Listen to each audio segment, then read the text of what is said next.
આઠમ નવમાં પહોંચ્યું.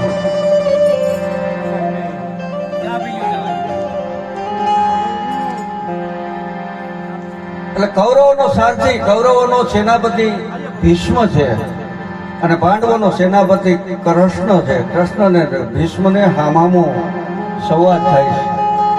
આજે બે ભેળા થાય છે.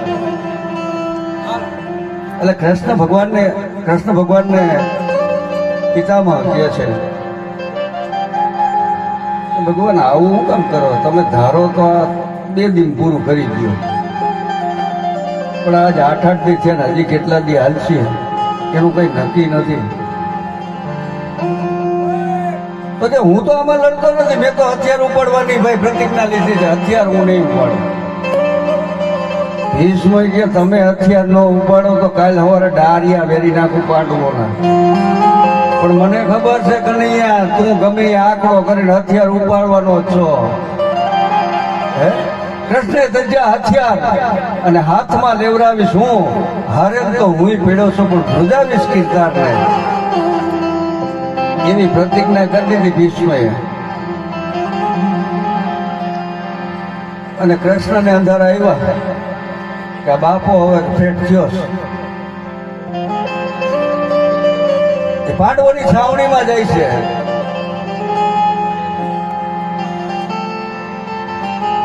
પાંડવો તો બધા હહોન રીતે હથિયાર સજાવે છે. પેલો દાદો ભીષ્મ ગરમ થયો છે ને, હવારે દારિયા વેરી નાખવાનો. અને તને નીંદર આવે કે ભગવાન તમે જાગતા હોય તો અમારે હું કામ જાગવું છે? અમારે હોવાનું જોઈને. જેનો ભગવાન જાગતો હોય ને, જેને દોર ભગવાનના હાથમાં દઈ દીધી ને, એને જાગવાનું ન હોય ને હુઈ જવાનું હોય. કરનારો કીર્તાર છે, આપણું કઈ નું આવે. કે હવારે ભીષ્મનો તારો સામનો થવાનો છે, તો વિચાર કરી લેજે. હું તારો સારથી છું, હું હથિયાર ઉપાડવાનો નથી. હવે તારે બચવું કેમ, તારે રસ્તો કાઢવાનો.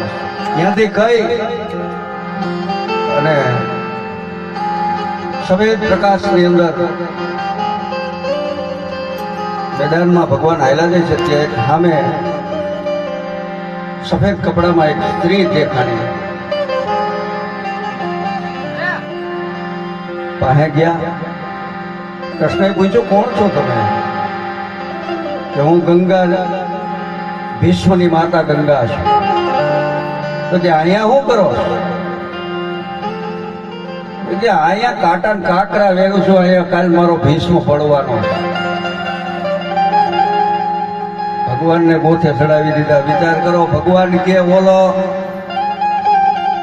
ભીષ્મ એમ કે છે કે હવારે પાંડવોનું માર નાખું. એની માં કાકરા વીણે છે કે મારો ભીષ્મ પડવાનો છે, આમાં થવાનું શું છે? જે થાય. ભગવાને આઈડિયો કર્યો કે હવે કઈ આઈડિયો કરવો પડે, કઈક કાવતરું કરવું પડે, નહીં તો પાંડવો રહે નહીં. અને અર્જુન તો નહીં જ રહે. અર્જુન પાસે જઈને કે હવારે તારા રાતનો સારથી શિખંડીને બનાવજે. શિખંડી એટલે ભગત. શિખંડી છે ને એ નહીં પુરુષ નહીં સ્ત્રી. એટલે ભીષ્મ સ્ત્રી ઉપર હાથ ઉપાડે નહીં. શિખંડીને આડો રાખ્યો. આમ હામ આવ્યા, બે ગ્રાઉન્ડમાં હામ આવ્યા.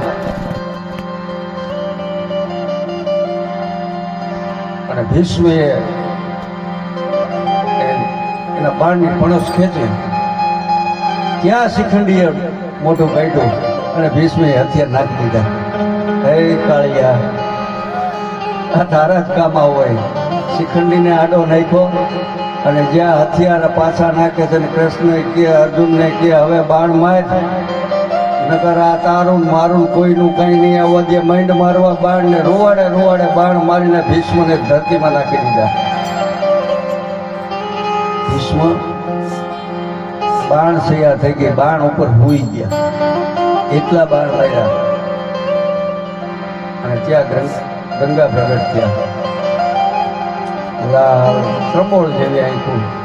કૃષ્ણને કે કનૈયા, આ કાવતરા કરનારો તું જ હો, નકર તને ખબર પડે કે આ ગંગાના ધાવણમાં કેટલી તાકાત છે. મારા ભીષ્મને કઈ થાય નહીં, પણ કરવું પડે એમ હતું.